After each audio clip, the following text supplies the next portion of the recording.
Okay, they just here for years, it's the Mizzle show. Always checking in, cause you know we love sports. Hey, they just hit 100, so it's time to get some out. Hey, yeah, just two brothers, yeah, y'all. Come tune in, they got guests, they got others, yeah, y'all. Come sit and chat, they got talks like no others, yeah, y'all. Cause it's a family up in here, we love each other, yeah, y'all. Let's see what they say tonight, yeah. It's the Mizzle show, yeah, the Mizzle show, yeah, Mizzle show, yeah, the Mizzle show. It's the Mizzle show, yeah, the Mizzle show, yeah, Mizzle show, yeah, the Mizzle show.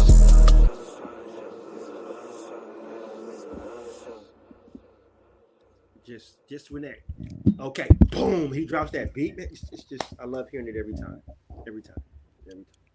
Well, so let's get into it real quick. Now, yes, we will eventually talk about Week 14 in the National Football League. Well, by the way, first off, hi.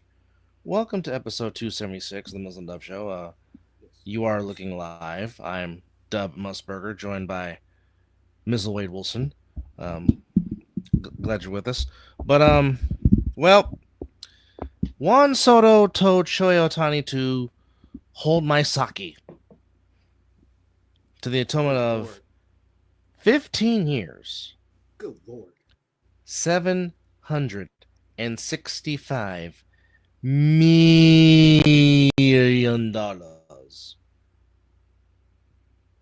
So,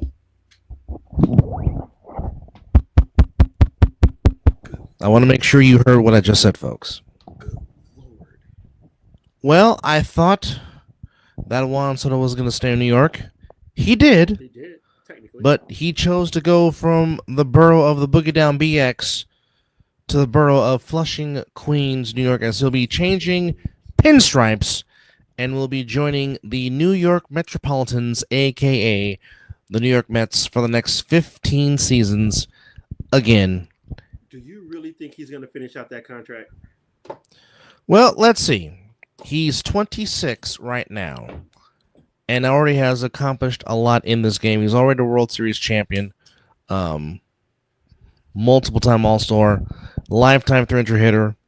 Now you team up him and Francisco Lindor, which, again, as I said, unfortunately, I think is going to cost them not able to re-sign Pete Alonso. But now, considering how I'm guessing now deferred contracts is the way to go now in baseball, because the Dodgers have found a way to defer all their contracts with all they've signed to where it's not hurting them luxury tax-wise, which is actually very, very smart on Andrew Freeman's part.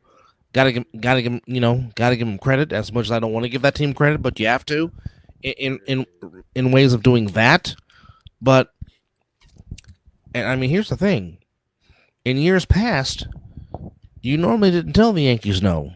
So the Yankees offered Soto 16 years, but $5 million less at $760 million.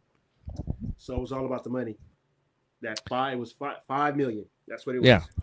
So that $5 million extra and one last year that the Mets were willing to offer him, Soto took it. So Juan Soto remaining in New York, but now he returns back to the National League where he practically has played his whole entire career. Are we happy our organization didn't jump in on that? As I've always said, I'm not paying all that for one guy. Mm-hmm. When I can equally spread it and put together a team. It's all about the team. Yeah, you don't want to hinder yourself with a contract. Not like that, no. Not like that. But, I mean, as we talked about it back on show 275, Posey makes a splash with his first big signing, and that first big signing is a very talented shortstop in Willie Adames, who now you have. Yes, he's young. Yes, so you have Adames and you have Matt Chapman, two Gold Glove studs, maintaining that left side of the infield. That second baseman. He wasn't shabby. No, but that remains to be seen now. I mean, people have all speculated that Thairo Estrada will not be back. If that's not the case, could it be Brett White? Well, I mean, I would bring him back on a 1-year deal because, I mean, when he's right, Thairo is solid. But obviously, he struggled Now, who are we talking about? Are we talking about Willie Adames or are we talking about Juan Soto? I mean, we're on multiple subjects. You just can't come in with that. You got to give more detail. You should know better than that, Unc. Come on. Hey, he's excited his Lakers won a game tonight. Let him be. What? Who cares? Apparently he does. Yeah, but Okay. Okay. Well, Chapman. I mean, right now you have Chapman. You have Elliot Ramos. The outfield is decent. You got Lee coming back off the injury. You got Lee coming back to lead off. Yep. You still have Patrick Bailey in the lineup. Yep. It all depends on who they show up. Now, like I said, if you can somehow do we still got Elliot Ramos? Yeah, he's your Ramos will be manning one of your corner outfields, either left or right field. One of those two will belong to him in spring training, and we know Lee's in center field. Now, yes, signing Willie Adames is great, outstanding. Now, I'm over your Scrimshy. Yaz can go. Well, Yaz will be back for another season. He's already been re-signed. I know, but what I'm saying is he could go bye-bye. Well, Yaz can be your fourth outfielder. He can be your spot starter. Give a guy a day off. Be a pinch hitter extraordinaire. That could be his role. The moment his bat start looking like ass, ship his ass to Sacramento. Matter of fact, San Jose, get your shit together. You're not gonna hit me with the oh my god a month of okay. I see why we got Yaz, and then 3 to 4 months. Where the fuck's Yaz at? Oh, he's not hurt. Oh, his batting average is like $175. Get him the fuck out of here. We don't need that. We don't. I'm sorry. Now, if you can go get me a Pete Alonso, if you can go get me a Vlad Guerrero Jr., okay. Now we're making some noise. Just don't. Are we DHing Vlad? Or are we putting him at first base? You put Vlad at first. You have him keep it warm because, like I said, Bryce Eldridge is coming. Bryce Eldridge is going to be the future, along with Ramos. Ramos and Bryce Eldridge are going to be the future of this franchise. If Eldridge continues to trend upward as he has been since he started at single A ball, if he continues to trend, he will be your starting first baseman for many years to come to continue that great tradition of McCovey and Will Clark and JT Snow and Brandon Belt. So if he continues to trend, that's going to be a good thing for the Giants. Now, like I said, I agree. Because I mean, there really isn't the outfielding free agents is really not that sexy per se. Unc wants detail on Eldridge, and he said, "Please." So let's Bryce Eldridge is if he's not your number one prospect, he's definitely in the Giants' top 5. He is. He has been raking in every level minor league baseball since the Giants drafted him. He's definitely been a guy to keep your eye on. Wasn't he drafted 3 years ago? He was. Well, first off, he's 20 years old, and so I'll say he was about 2 years. So he was drafted by the Giants in the first round in 2023, which actually was coming up on 2 years then. Which actually was a surprisingly a 400 draft pick. Go figure. Anyhow, so he left us with something decent before his dumb ass got back up there to I-5, huh? All right. But everywhere he's gone, in a rookie ball, batted 294. Cali League batted 293. Up there in Eugene, he batted 294. Up there in the Pacific Northwest, he batted 270. In Eugene, he hit 335. He hasn't made it to San Jose yet? San Jose, in 51 games, he batted 263. So the kid can swing the bat. Then, so in the fall league, he batted 293 with 6 RBIs and 2 home runs in the 10 games they played there. So right now, so far in the minor leagues, he's hit a very solid 292. So I'll take that. like I said, he is trajectory. Very good swing. Obviously, he can hit the ball to the ballpark. Also very good at going opposite way. Of course, Oh, he's a lefty. Bats left, throws right. He's 6'7". good Lord. Yeah, he's 6'7". So He's towering over the plate then. yeah, Good yeah. Lord.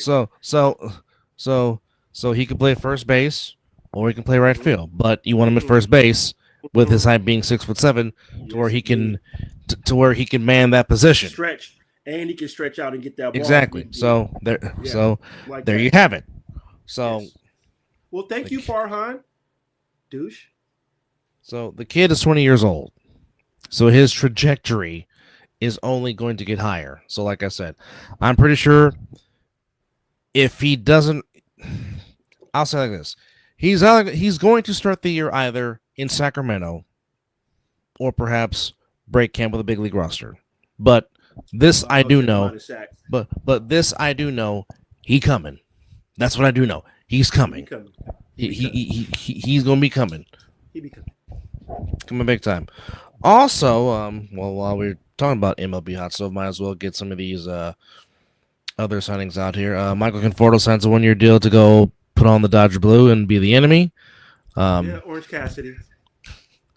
Blake Trinan is also re-signing with the Dodgers. Don't know the details of the contract.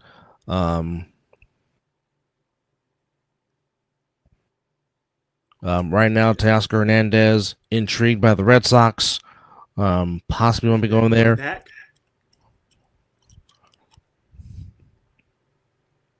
Says Wade and Gaz would be traded. Yeah, they would be they would be great trade pieces. Absolutely. Gary Sanchez signing a 1-year deal with the Orioles, former Yankee catcher, heading back to the AL East. 1 year worth $8.5 million. Titus O'Neil staying in the American League East, but now he's going to the Orioles, former Red Sox and a Cardinal player. He signs a 3-year deal worth stay healthy, so good riddance. That, like Dub said earlier when we were chatting in pre-show, that's their problem now. Yeah, that's their injury problem now. So bye. Titus O'Neil, 3-year deal, $49.5 million to go to the Baltimore Orioles. So he stays in the American League East. Good for him. Clay Holmes, 3-year deal to go to the Mets. So he is another that leaves the Yankees for the Mets. Shane Bieber, staying with the Guardians with a 1-year deal worth $10 million in base salary, with a $16 million player option for 2026 and a $4 million buyout for the Guardians pitcher. So he returns there. Danny Jensen, who was traded from the Blue Jays to the Red Sox, will stay in the division. He now signs a 1-year deal with the Tampa Bay Rays. Or I know about Blake Snell signing with the Dodgers. Luis Severino going from the Mets to the West Sacramento Athletics. Cubs are trying to move on from Seiya Suzuki and or Cody Bellinger, which, if I'm the Giants, I would take one of those two guys. Preferably Suzuki. You want Bellinger in the Giants uniform? Well, hey, I mean, if Jock Peterson can switch sides, I mean, hey, anything's possible. But I said out of the two, I would take Suzuki because I think Suzuki is younger than Bellinger. And plus, you could put Suzuki in right field. I like it. Okay, never mind. They're practically the same age. All right. But Suzuki's still under contract for 2 more years, but, there's that. And we're seeing if anything else. Okay, so Blake Trinan's deal with the Dodgers is 2 years for $22 million. Of course, was a key cog in the bullpen in helping the Dodgers win the World Series. Alex Brinkman is still a free agent, although the Astros have offered him a 6-year deal worth $156 million, but he has not signed yet. Obviously, he is a hot commodity, of course. It must be nice to turn down that kind of money. It really is. It just must be nice. I mean, hell, if you turn down $760 million, good grief. Bro, I just want like 1% of that. Yeah, 1%'s not bad. Not bad at all. Bills. Knock out some bills. Pay off some stuff. Good man. Yeah. Aroldis Chapman going to Boston on a 1-year, $10.75 million deal. Mets showing interest in Walker Buehler. Gleyber Torres is still out there. Now, if I'm the Giants, I would take a flyer on Gleyber Torres. Gleyber Torres is solid. He can play second base. I would take a flyer on him. He's not bad. Even though I would like to see what you do have if Wisely and or Casey Schmidt can take the mantle and be that second baseman, or if they decide to bring Wisely.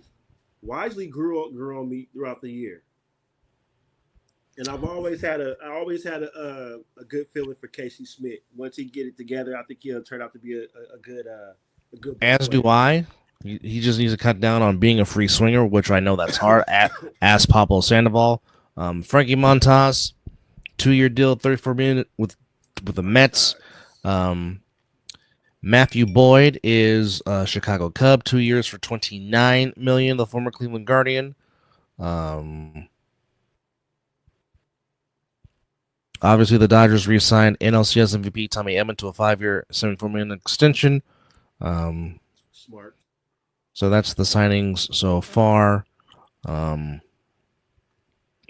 there we go. So that's what's going on in your hot stove. Perhaps Nolan Arenado's on the trading block. But real quickly, it should have not really taken that long for these two respective gentlemen to have their just due. But certainly glad that they are getting their just due. The late, great Dick Allen will finally get his due and get his plaque into Cooperstown. Unfortunately, Dick Allen passed away. That's how these sports treat their legends sometimes. They wait till they pass to give them their due.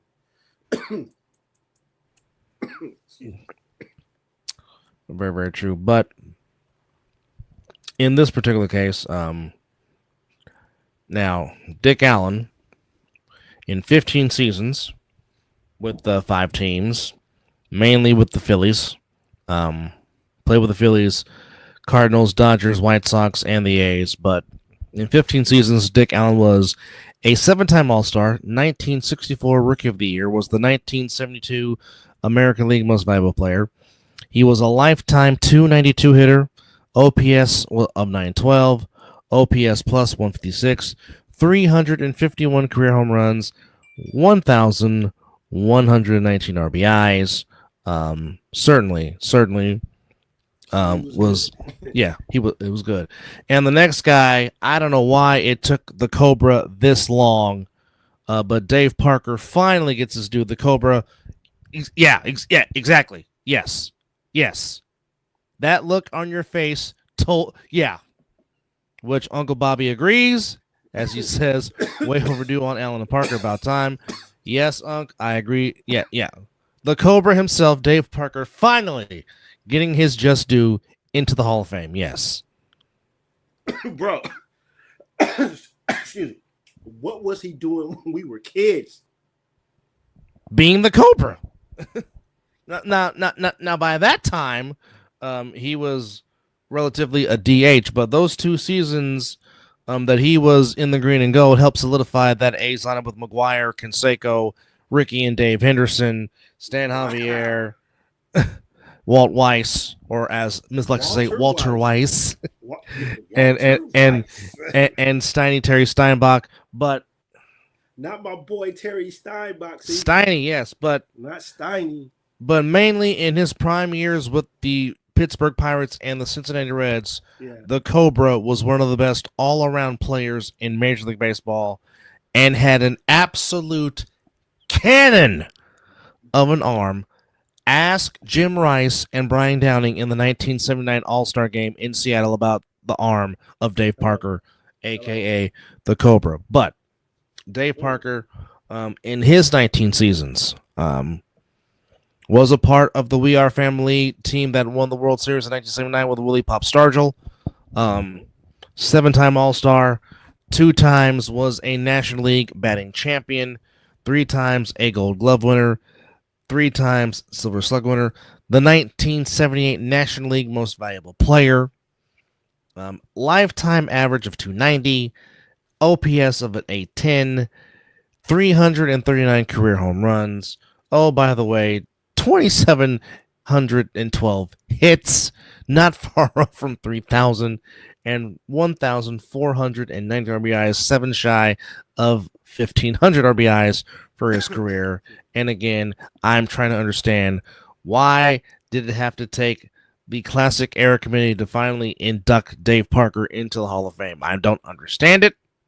I was going to say the accolades is just ridiculous.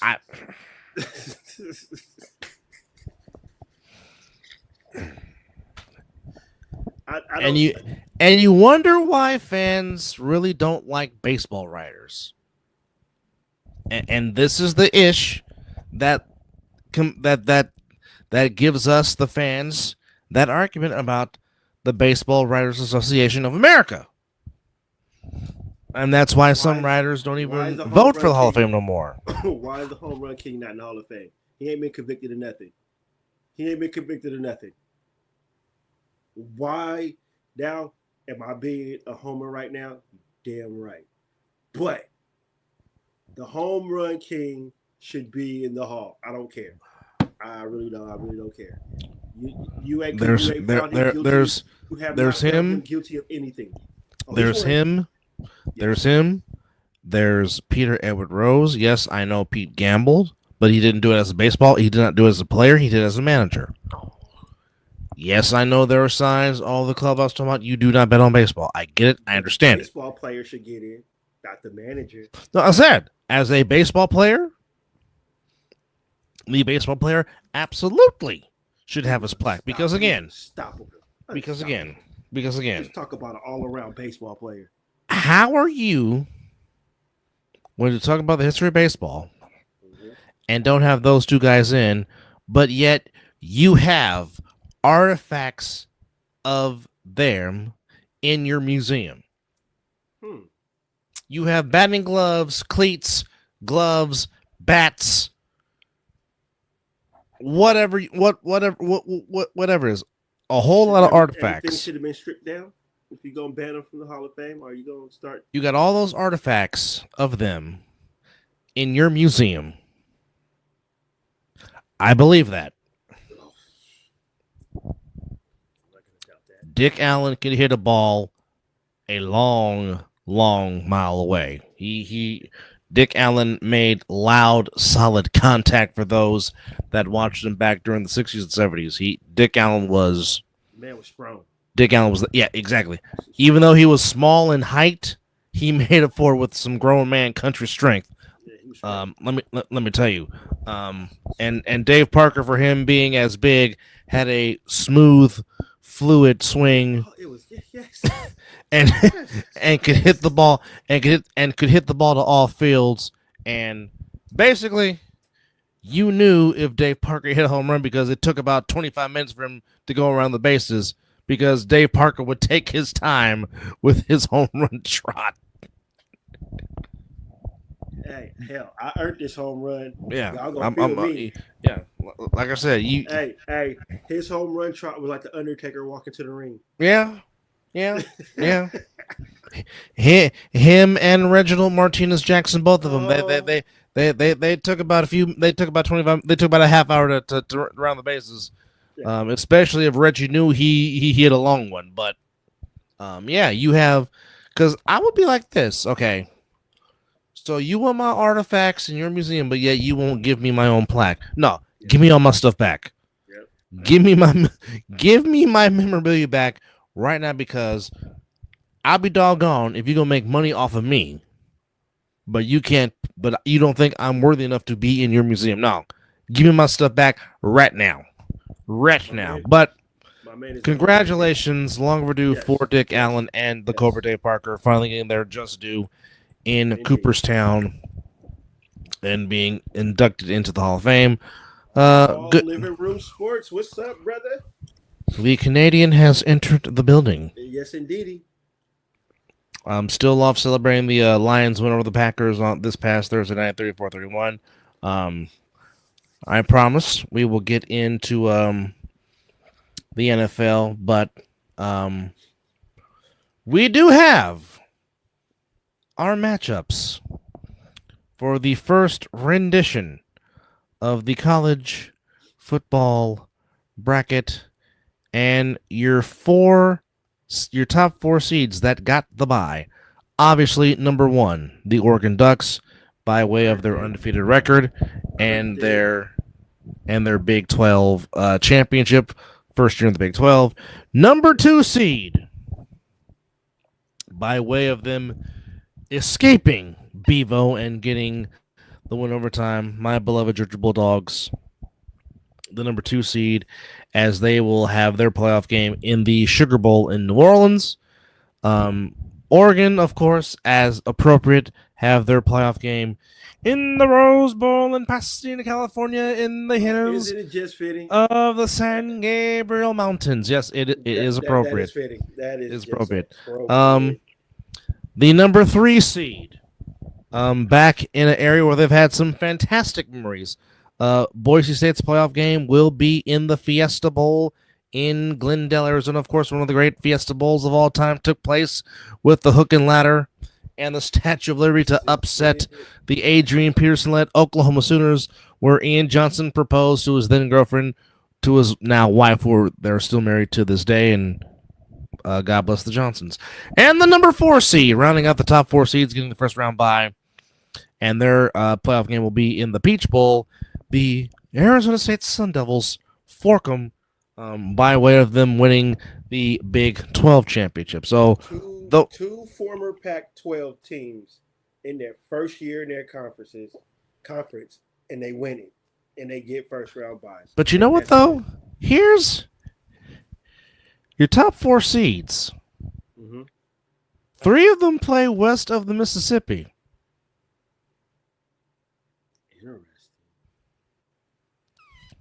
So you have two teams that play in the Mountain Time Zone, which is still considered the West Coast, in Boise State and Arizona State. Yes. And then of course you got the Pacific Northwest. You got Oregon. in Oregon. So that's wow. Quite interesting that your your top four seeds are basically on the west side, if you will. Hey, I'll take it. Yes. So, here's how the rest of the matchup goes down. All right. So, my beloved Bulldogs will play the winner of Indiana and Notre Dame. That's gonna be in the Sugar Bowl. So, that's gonna be a good one. The lower seeds will basically host the game at their home spot. Wait, the lower seed, not the higher seed? That's what I meant, the lower seed, I'm sorry. So, Notre Dame will host Indiana in front of Touchdown Jesus in South Bend, Indiana. So, I mean... 5 versus 12, right? That's 5 versus 12. No, that is the 7 versus 10 seed. 7 versus... Notre Dame is coming in 7th, Indiana coming in at 10. All right, so... There's that. I think that's still going to be a good one. Yeah. That game you can catch on ABC, ESPN. All right. Now, the 6-11 matchup and the winner of that game will go to Glendale, Arizona at the Big Toaster to take on Boise State. It'll be the winner of number 6 Penn State against number 11 SMU. So the winner between the Mustangs and the Nittany Lions will go to the Fiesta Bowl to play Boise State. That game you can catch on TNT and Max. So TNT and Max will broadcast that game.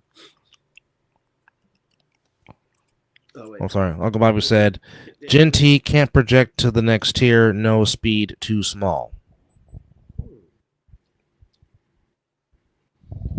Well, they probably thought Barry Sanders was too small, too.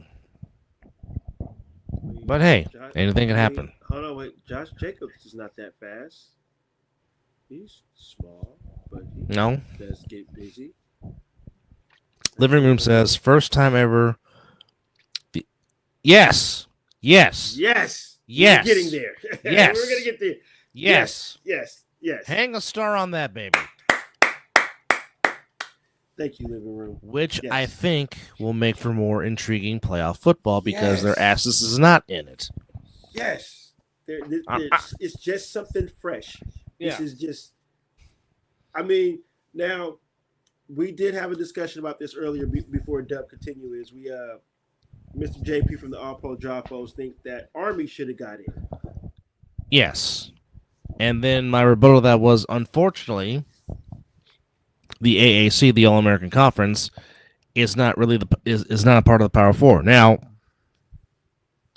I do agree with the sentiment that if you are a conference champion, you should get in the playoffs because that just didn't pretty much everybody. No. The only four. Well, no, some of the other teams that got in, they won their conference as well. Like Clemson, they won the ACC. Yeah, Clemson won the ACC, they got in. So, Okay. Yeah. but again, because they're part of the Power Four, if you will, because the Power Four is ACC, Big 12, SEC, obviously, and the Big 10. That's your Power Four conference, if you will. You win those, you're getting in just Yeah. regardless. That's Now, granted, Boise State won the Mountain West, but because of their good standing and their record, and them being within the 12, within the rankings of being in the 12, they got in, and then you get the at large. Now, because Notre Dame's independent, if Notre Dame has a better record than some, they're going to get in because it's Notre Dame and they're independent. There you have it. So, going back to the matchup here, the winner of Tennessee and Ohio, that's the 8-9 game, Ohio State and Tennessee. Winner of that will head to the San Gabriel Mountains in Pasadena to take on the Oregon Ducks. Now, how ironic would it be if we get an Oregon and an Ohio State rematch? I think that's what you're going to get. And then you would get an old school traditional Rose Bowl matchup in the playoffs between Ohio State and Oregon, like it's old Pac-10 versus Big 10. Yeah, I think that might happen. All right. And then on the 21st, wait a minute. Yes, so we got one game on the 20th. So Notre Dame and Indiana will be on the 20th of December, which is on a Friday. Then on Saturday, you got 3 games. 2 games are on TNT and Max. Number 5, Clemson, Bevo hosting number 12, Clemson in Austin. Winner of that goes to Atlanta and plays Arizona State in the Peach Bowl. So there is that. But we now do have Curtis Rourke is going to torch Notre Dame. Well, stranger things have happened before, so it is very plausible that it could happen. Yeah, this is true. All right, so That's why they play the game. Here's what we do know is we do have the bowls set. So we do have bowl matchups galore coming to you. I do know that we got BYU versus Colorado. I think that's one of them. In a bowl game, really? Yes. All right. Well, let's see here. If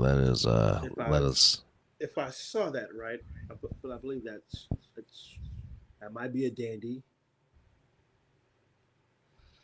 All right. So here we go. Here is the full slate of 41 bowl games, which is actually starting early, folks.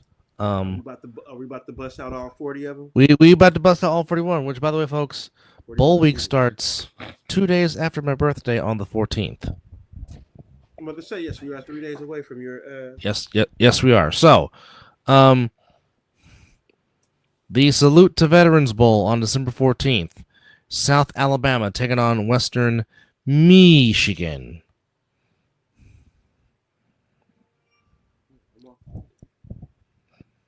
So, that is the Salute to Veterans Bowl. Then Tuesday, we go into it. The Scooters Coffee Frisco Bowl, number 25, Memphis, taking on West Virginia. Then Wednesday, I'm kind of torn because I do root for both schools.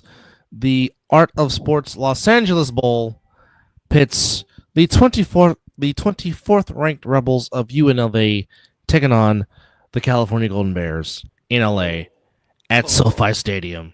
Oh. So, yes, needless to say, I'm torn. Also on that Wednesday, on the 18th of December, in the Boca Raton Bowl, it is Western Kentucky taking on James Madison. Thursday the 19th, in the New Orleans Bowl, Sam Houston taking on Georgia Southern. In the Cure Bowl, we got Jax State taking on Ohio. That is the MAC champion taking on the Conference USA champion. Okay. So that'll be very intriguing. 10-3 versus 9-4. Oops's beloved Florida Gators in the Gaps Sprilla Bowl taking on the Tulane Blue Wave. Well, let's go.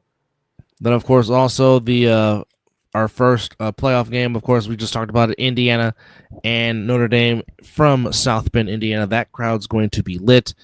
Then on the 21st, 11-2 versus 11-2 in the first round game at Beaver Stadium in Pennsylvania. That boy, 100,000 plus for a playoff game. Oh boy, in Penn State at Beaver Stadium between SMU and Penn State. That's going to be a dandy. And that is bright and early at 9 a.m. on TNT and Max. Then at 1 p.m. on TNT and Max, it will be Clemson and Texas from Austin at DKR Stadium. And then, of course, in the nightcap on ABC, it is Ohio State and Tennessee in the Horseshoe. Them two will have over 100,000 plus in that stadium. Then Monday, in the famous Idaho Potatoes Bowl, it'll be Northern Illinois taking on Fresno State. In the Myrtle Beach Bowl, it'll be Coastal Carolina taking on Texas San Antonio. Christmas Eve in the Hawaii Bowl, it is South Florida taking on the San Jose State Spartans. Go Sparty. Definitely go Sparty. In the game above Sports Bowl, it is the Pittsburgh Panthers taking on the Toledo Rockets. In the Rate Bowl, it will be Rutgers taking on Kansas State. In the 68 Ventures Bowl, it is Arkansas State taking on Bowling Green. Friday, in the Armed Forces Bowl, it'll be Oklahoma taking on Navy. In the Birmingham Bowl, it'll be Georgia Tech against Vanderbilt. In the Liberty Bowl, it'll be it'll be Texas Tech against Arkansas in the Liberty Bowl.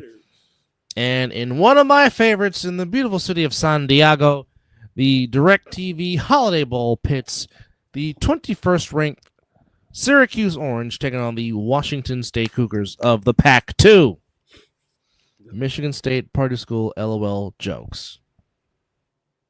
Well, the Sparty I was talking about was San Jose State playing in the Hawaii Bowl. Go Sparty. I don't think Green Sparty was bowl eligible this year. All right. In the Las Vegas Bowl, that damn team from Southern California will be taking on the Texas A&M Aggies. USC? Yes. USC started the season at Allegiant Stadium. They'll end the season at Allegiant Stadium. I've already seen USC play in the Las Vegas Bowl. I don't want to go see them again. There's no point yet. Even though I would love to go back to the Las Vegas Bowl. But it's like, damn it, USC again. Why? I just want to see my team play good in that stadium. But you will.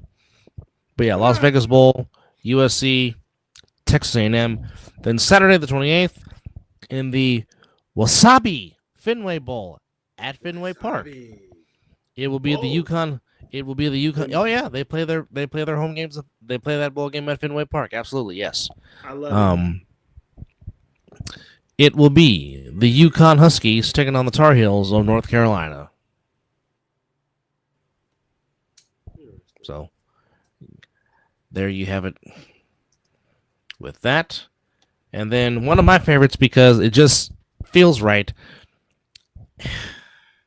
And I really can't believe this is a sponsor, but it is the Bad Boy Mowers Pinstripe Bowl. Yeah, that's the sponsor.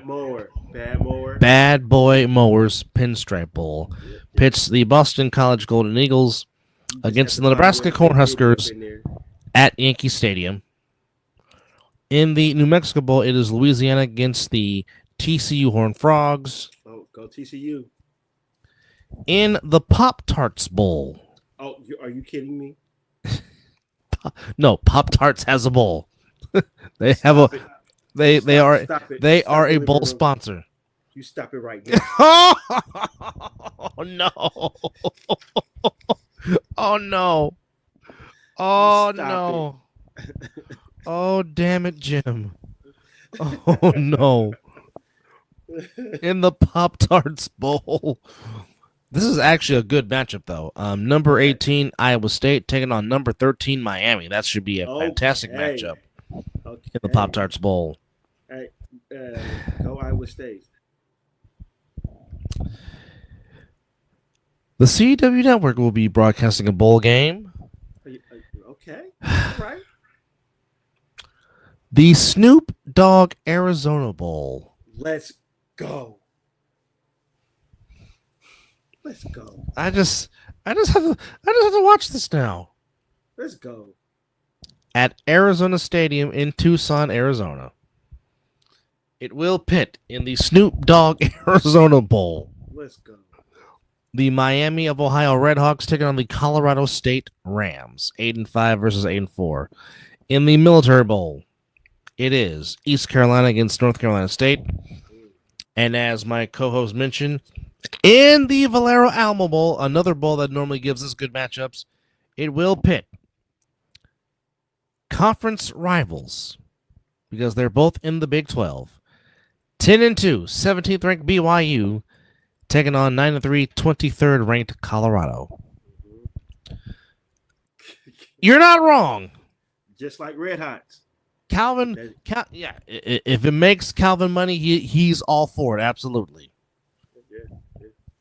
In the Independence Bowl, that's one of my favorite bowls too. Is the Independence Bowl because it's good matchups. And this one is a very good matchup. 10-3 Marshall taking on 22nd ranked and 11-1 Army. So that will be a dandy of a game. Yeah. And both those bowl never disappoints. And both those teams are conference champions. Of course, Army winning the AAC, and Marshall fresh off of winning the Sun Belt Championship. Yeah, they destroyed who they played. Yeah, they 31-3. Yes. Yeah. My mom likes Snoop. That's how much he sold out. Well, I don't know if it's really sold out comparing to he got smart and didn't want to, sometimes you grow out of that lifestyle that you grew up in. But just like Shaq. He is a business. Yeah, he's a businessman. He's about making money and trying to preserve his legacy and make sure his kids eat. The Music City the Music City Bowl has given us some fantastic matchups over the years. This is one in Memphis, right? This should be played. The one in Memphis, yes. It is Iowa against Missouri. Number 19th ranked Missouri taking on Iowa. 9-3 versus 8-4. This is now on Monday, December the 30th. In the Real Quest Bowl, or the Rilla Quest Bowl, it will be number 11 Alabama taking on Michigan on New Year's Eve. You say Alabama versus Michigan? Alabama, Michigan in the Quest Bowl. In the Tony the Tiger Sun Bowl, as in they're great. Yes. That cereal is awesome. He says, I respect his game. Glad he grew up. Well, I mean, you got to you would have to eventually, right? You would think so anyway. Yes. In the Tony the Tiger Sun Bowl, we have Louisville taking on the Washington Huskies in El Paso, Texas. Go Huskies. In the Cheez-Its Citrus Bowl, another good matchup. Wow, yeah, that's always been around. Number 15, South Carolina, the Gamecocks at 9-3, taking on the 20th ranked Fighting Illini of Illinois. Both teams coming in at 9-3. In the Texas Bowl, both teams at 8-4. The Baylor Bears taking on the LSU Tigers. And then, of course, that rounds out your bowl matchups. Of course, we're waiting on the winners of the respective bowl games to play Boise State, Georgia, Arizona State, and Oregon. So that is your 41 bowl matchups as bowl season is upon us. It is some games to pay attention to. It seems like the makers got this. It works out good. I definitely like that BYU Colorado matchup All right. for sure. Now, there's some more bowl games left. In the Gator Bowl, Oh, 9-3 Duke taking on 9-3 and 14th ranked Ole Miss, the Ole Miss Rebels. can't root about anything Duke, and if they're taking anything to do with Mississippi, well, fam bam down there. So definitely. And on the 3rd of January, it's the First Responders Bowl between the Mean Green of North Texas and Texas State. Ooh. And then in the Duke's Mayo Bowl, which I do not like the tradition of getting a Gatorade showered in mayonnaise. No, it's a mayonnaise shower. It ain't a Gatorade Yeah. shower. No. You get dumped in some mayo. Nope. Duke's Mayo Bowl, the Golden Gophers of Minnesota taking on the Hokies of Virginia Tech. And in the Bahamas Bowl, Buffalo takes on Liberty. Now, there you have it. So, the playoff semifinals. One semifinal will take place at the Orange Bowl. The other semifinal will take place at the Cotton Bowl. And, of course, the national championship will take place on Monday, January the 20th. It's always good. It's always a nice to have a game. So there is your bowl matchups for the 2024 season. And as expected, Barry Odom is leaving UNLV. He will take the job as the next head coach of the Purdue Boilermakers. Mm-hmm. So the interim coach will step in for UNLV to coach the bowl game against Cal, as Barry Odom, who helped turn around the program at UNLV in his 2 seasons, off to try to do bigger and bigger things in the Big Ten with the Purdue Boilermakers. Hopefully UNLV can keep this new tradition of winning now going, as it has been under Coach Odom. But yeah, that is your matchups for the College Bowl season. Of course, later on today, we have the Bengals and Cowboys in the Simpsons Monday Night Game on ESPN and ABC, to where you can catch the animated version of this particular football game. Check local listings for that. Funny. One of the ugliest games you can imagine. Special teams hurt themselves, but at the end, the New Orleans Saints got just enough to get by the East Rutherford Giants 14-11. Saints go to 5-man of the year. Giants go to 2-11. And didn't Derek Carr put himself out the game? Yes, he hurt himself. Jake Kaner came in for relief. And speaking of, we certainly want to send our best wishes and prayers to a staple of Bay Area television for many, many, many years. A lot of us went to sleep watching Dennis Richmond and Elaine Corral, and Dennis Richmond and the late, great Leslie Griffith of KTVU. Dennis had a fall and was in the hospital. But his colleagues, Mark Ibanez, who of course retired from KTVU, and of course just recently, Julie Hayner, who was a longtime stable with Dennis Richmond on the 10 o'clock news. They went to go visit him. So just certainly for those Bay Area people that grew up watching the 10 o'clock news on KTVU, keep the legend, Mr. Dennis Richmond, in your best wishes and thoughts and prayers. Saints get the win 14-11. Of course, they go to 5-8. Giants go to 2-11. Goes not said. Ladies and gentlemen, the Pittsburgh Steelers have 10 wins on the season, as they get their revenge against the Cleveland Browns by a final score of 27-14. Russ throws for two touchdowns and 212 yards. Freiermuth scored a touchdown. Najee Harris ran in for a touchdown, but at the end of the day, the Steelers, as we always say on this show, and we do not go against the rule, we do not go against Mike Tomlin. You don't do it. In the Kirk Cousins Bowl, Kirk Cousins was certainly in a very giving mood to the people in purple today, to the atonement of not one, but 2 INTs. And Sam Darnold, have yourself a day, young man. 22 of 28 for 347 yards and 5 touchdown passes. All that man is doing is making himself money for next year. Jordan Addison, 8 catches for 133 yards, and he had 3 touchdowns. Aaron Jones had a rushing touchdown as the Vikings thrash the Atlanta Falcons by a final score of 42-21. And because of that loss, the Tampa Bay Buccaneers took care of business against the Raiders as they should have, winning 20-13. But now, folks, that puts the Buccaneers back ahead in first place in the NFC South, which I'm sure makes our respective Buckaholics very, very happy. Oh, me and Oos was talking out through today. Again, 2013 Buccaneers over the Raiders. Unfortunately, Aiden O'Connell got hurt. That was a flag, bro. Not even gonna make a difference in the game, but that was rough. It was.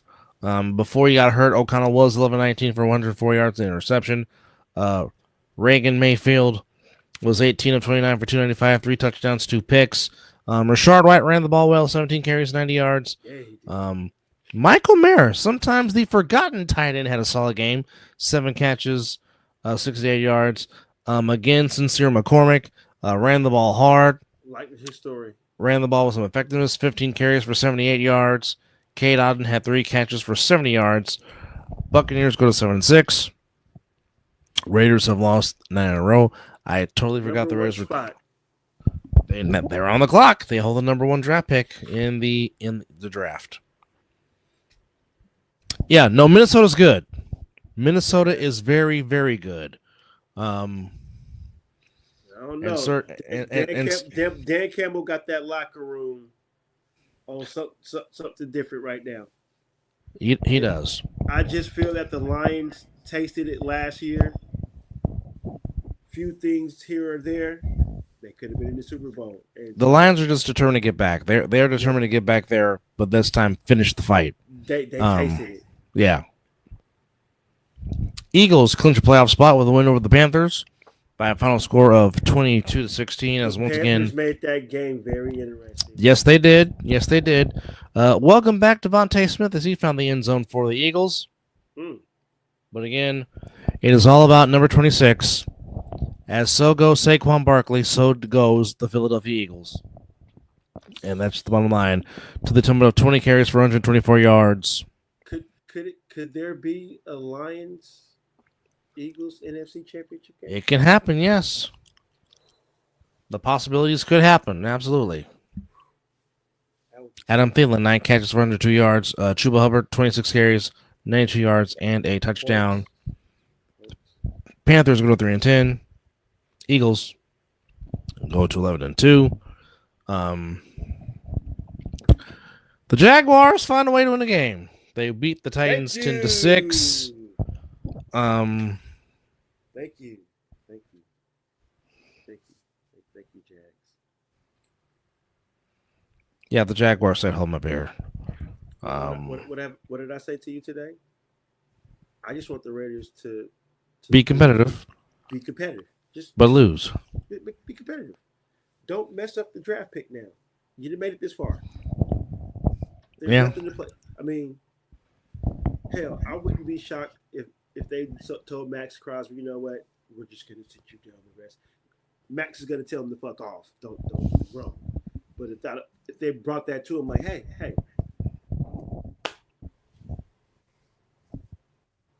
just go ahead and take the year off, bro. All right. 10-6. Jaguars get the win over the Titans. Both teams are 3-10. In overtime, the Dolphins found a way to get by the Jets. 32-26. As Jonnu Smith scored the game-winning touchdown in overtime to give the Dolphins their record at 6-7.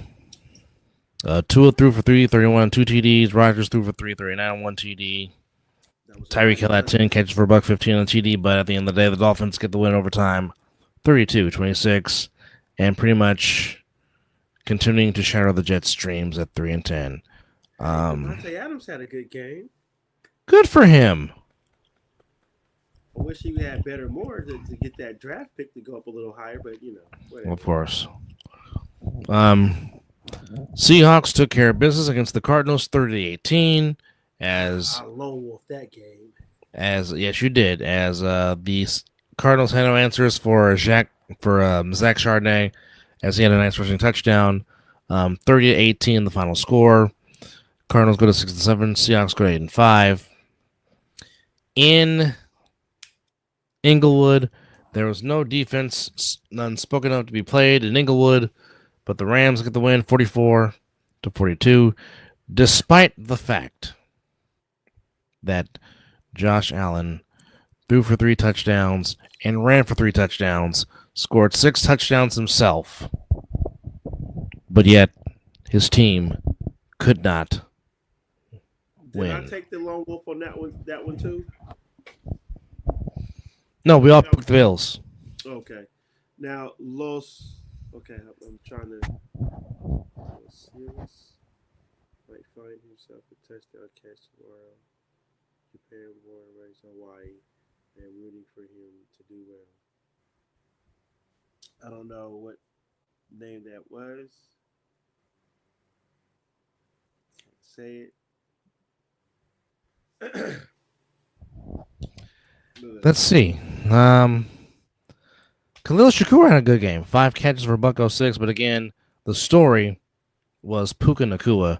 12 catches, 162 yards. Now, was that a catch that he made on the sideline? Was that a toe jack swag?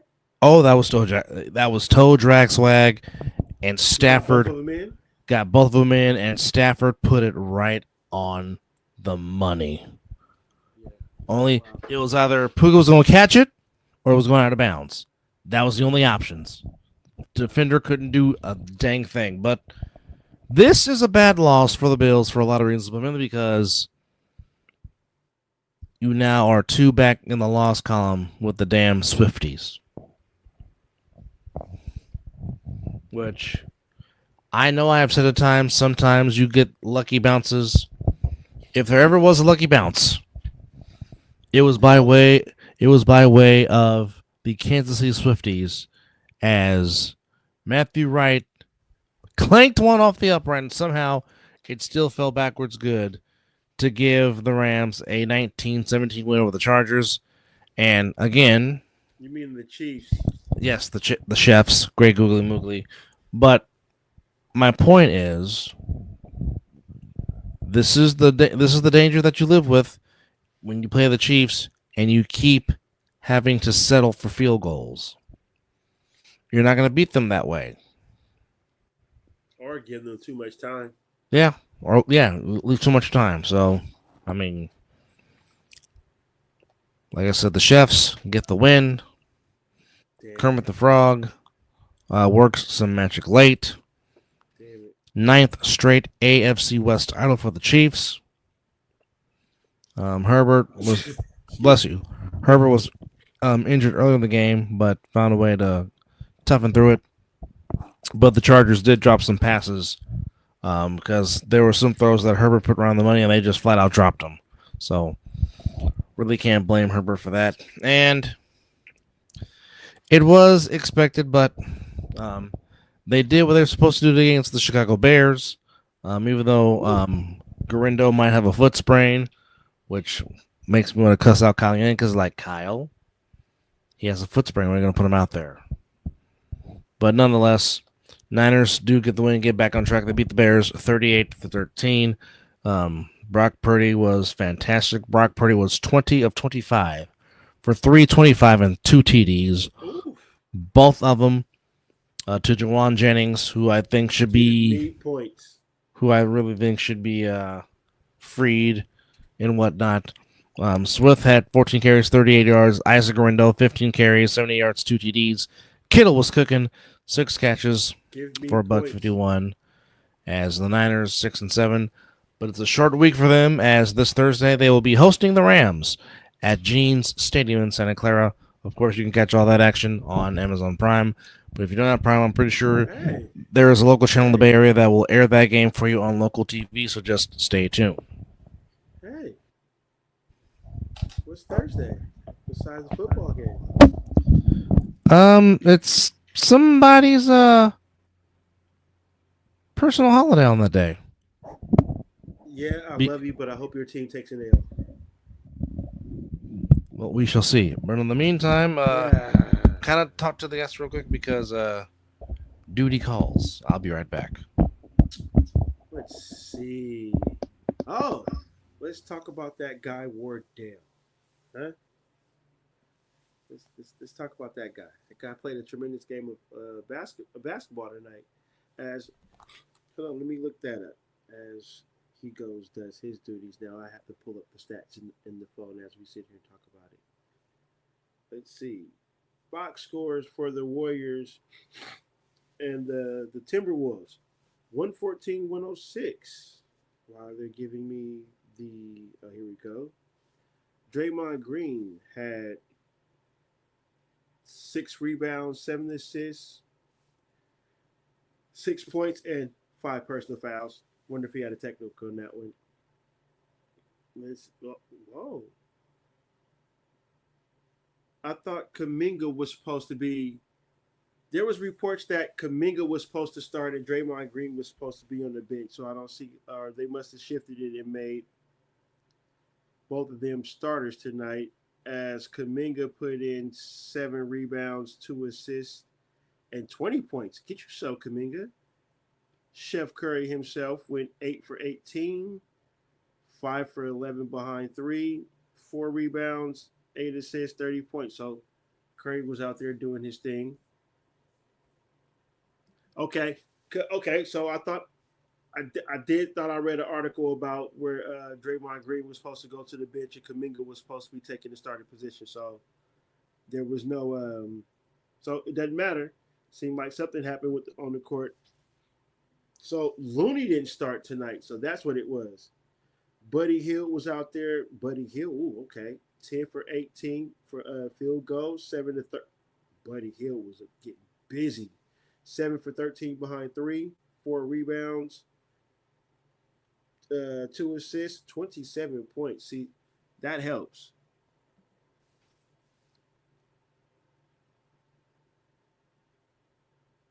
Hey, cuz, as in the chat, living room said, "Hey, Mizzle, what's up? Did you see Bryce Cotton lighting up Australia again?"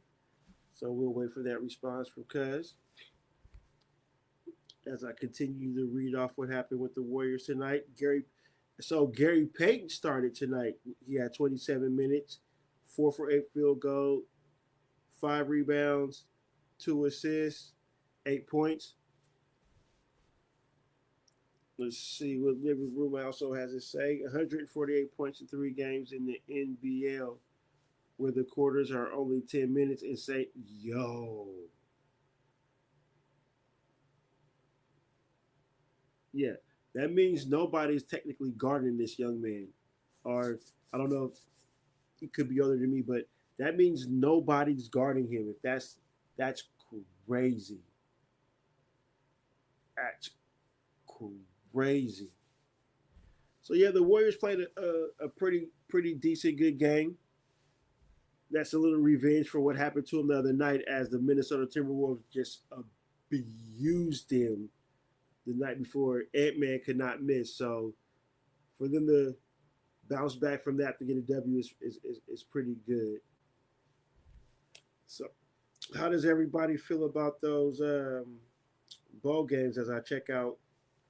Let's see what happened. Oh, the Orlando Magic took care of the Phoenix Suns 115-110.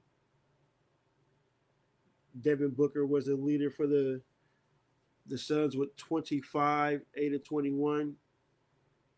Jalen Suggs led it for the Magic, 26, 8 of 18. Pretty, pretty, pretty decent. As we hit back in the chat, they tried. Sunday, Deck got hurt trying. Okay.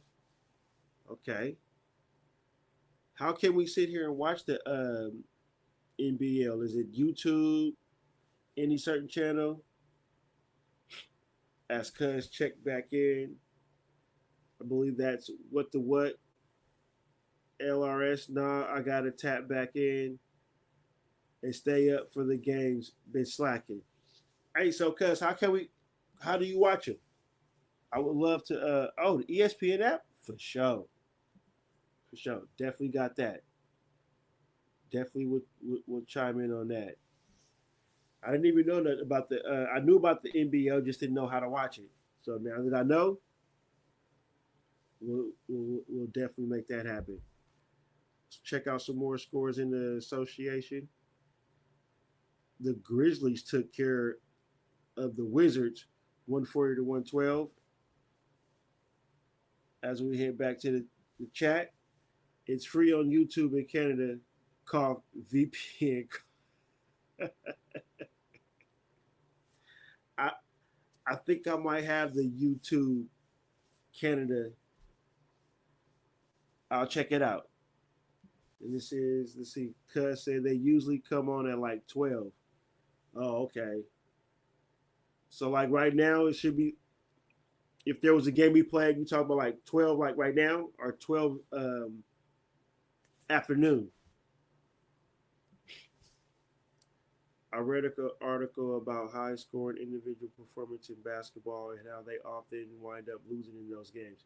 You know, that tends to happen because the Joker just put up 50 something just the other day and they took an L.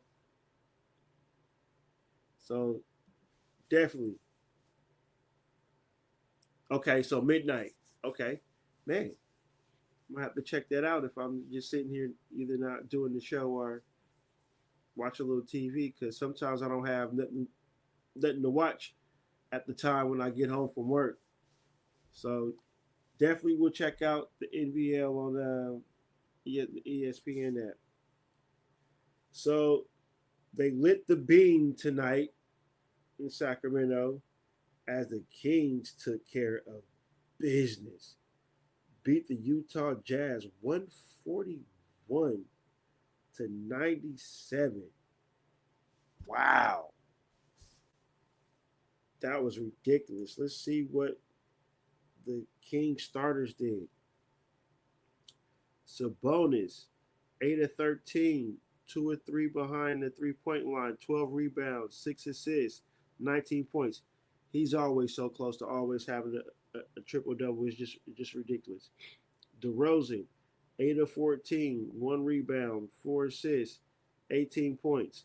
DeRozan has been playing some solid basketball of late, and it's good to see him getting back into that. It must be just something about that Sacramento offense to where he can just thrive.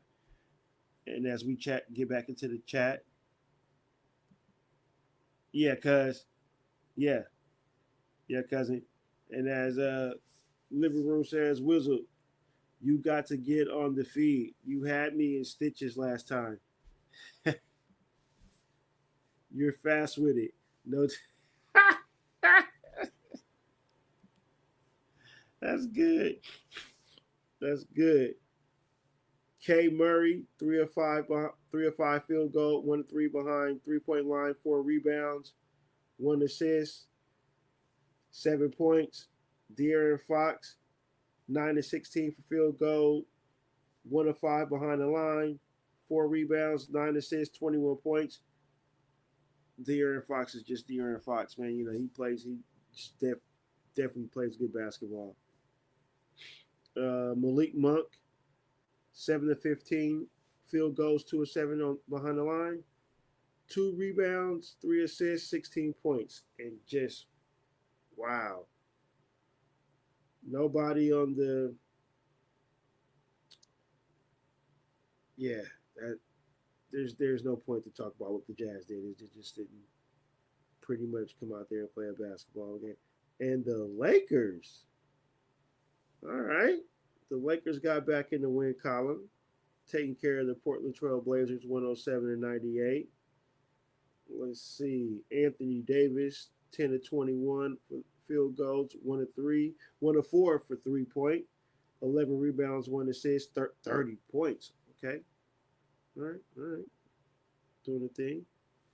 Hashimura, 9 of 13, 3 of 5 behind the 3-point line, 5 rebounds, 2 assists, 23 points. Now getting good points from Hashimura, that sets for grounds to get a W.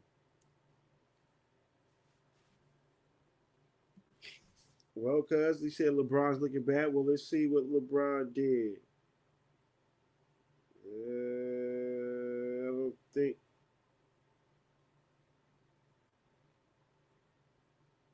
LeBron didn't play tonight. I don't see him in the. I don't think LeBron did. LeBron play tonight?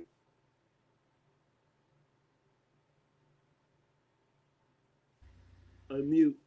Rivers didn't play, LeBron didn't play, and actually there was a LeBron James Jr. sighting in the game, late in the game for the Lakers, as they Oh, thrashed you the just Trailblazers. so you just said shooting. You just said shooting performance. Period. Okay. Okay. Yeah. Well, I mean, he is about to be 40 years old, and he really shouldn't be putting up the numbers he's putting up at 39. I mean, if you, No. I mean, again, he, as Mizzle said, he put up 39, and AD put up 38, and they still lost. How is that possible? That's not supposed to happen. No, it's not. As we, I mean, if we go back to the last game that they played in, which I think was on Friday, they lost by 2 to the Hawks in overtime. And that was the game to where, again, LeBron had a triple double, 39, 10, 11. Davis had 38, 10, and 8, and Mm. still lost. I mean, if you look at his numbers this season, so far, man is averaging 23, 8 rebounds, 9 assists. Wow. Wow. He will be 40 on December the 30th.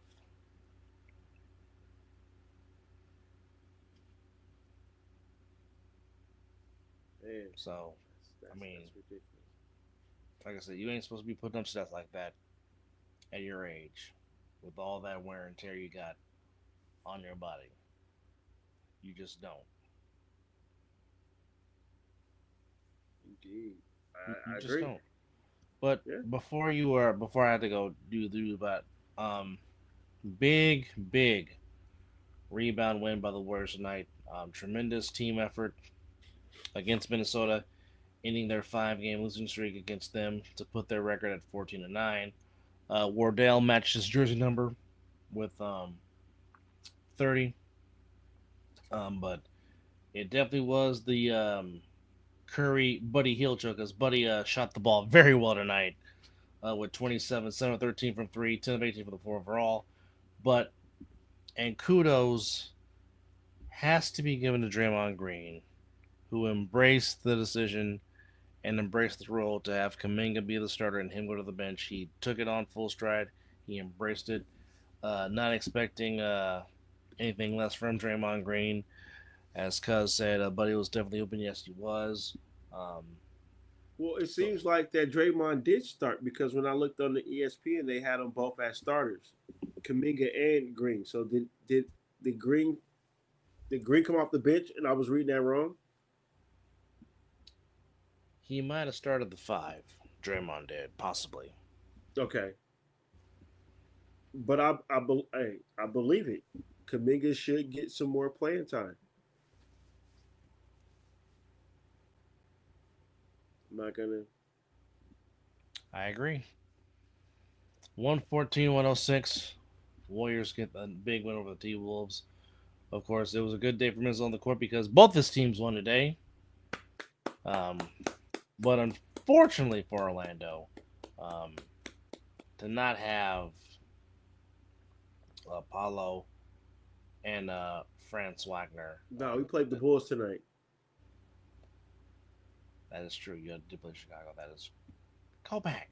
Stop being a Dumas. Yes, 108-100 over the Bulls. 31 from the big fella. Everyone, Rockets beat the Clippers, and you were right. The beam was definitely getting lit tonight in Sacramento when you score 141 points. My goodness. Y'all hit everything and the kitchen sink, if you will. But I don't need that beam being lit. But bad loss taken by the Bills, which really hurts their chances now, possibly getting home field in the AFC playoffs, which means they more likely have to come to Kansas City. Um, Taking off a bad loss.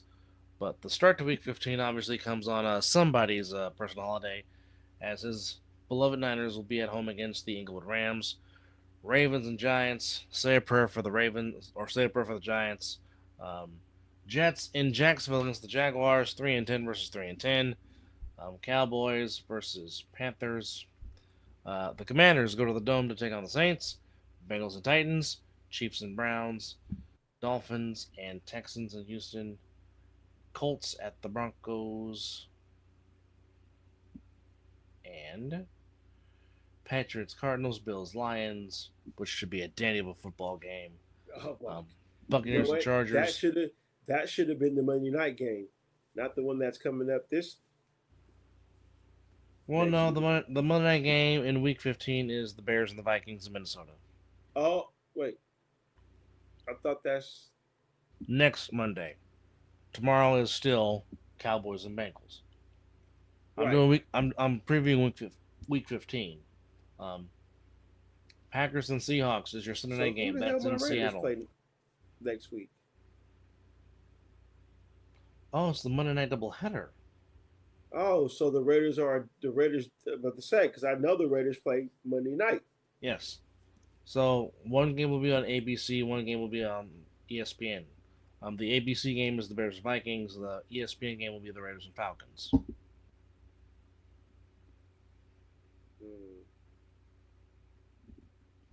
So they should have. That's the Week 15 slate right there, they folks. They should have easily flexed out the Raiders and the Falcons. Kirk Cousins is going to have a great day.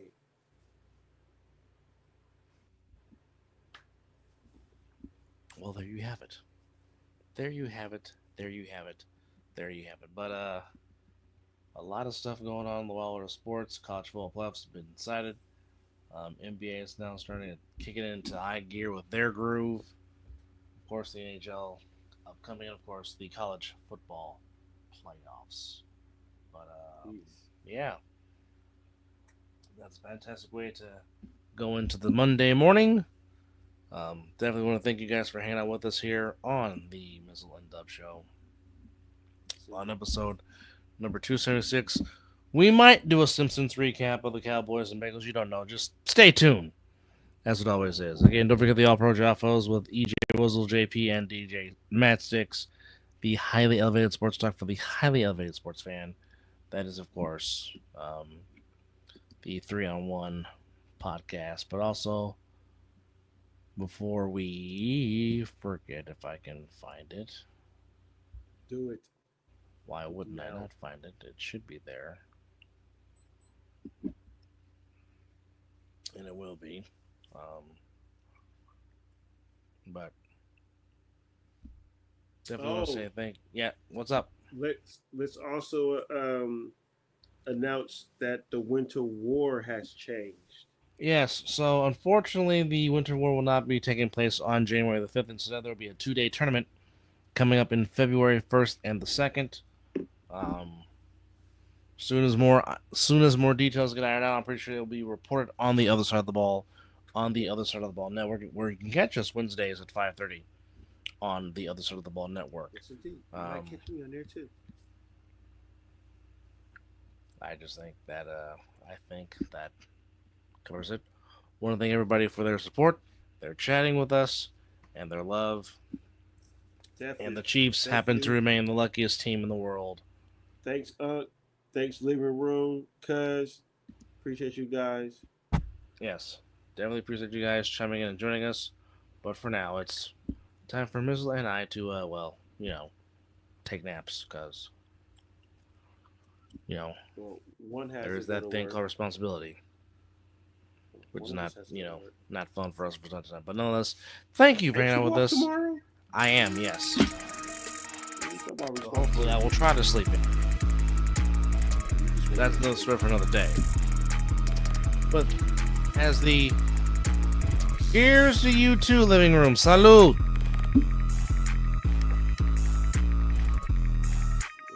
As the Super Dope Beatmaker takes us home, For Mizzle, Wade Wilson, I am Dub Musburger, and you have been watching episode 276 of the Mizzle and Dub Show. As always, it is 5 o'clock Sunday, where enjoy Monday Night Football between the Cowboys and Bengals, Simpsons style. And you can catch the alternate broadcast wherever listings are mentioned. And it's 5 o'clock Sunday, where we'll be watching the Mizzle and Dub Show, and that deserves a yeet.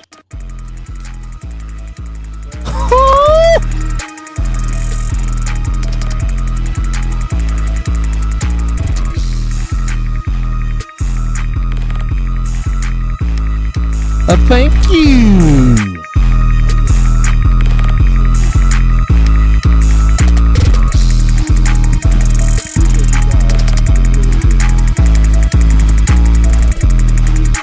Super dope beat maker.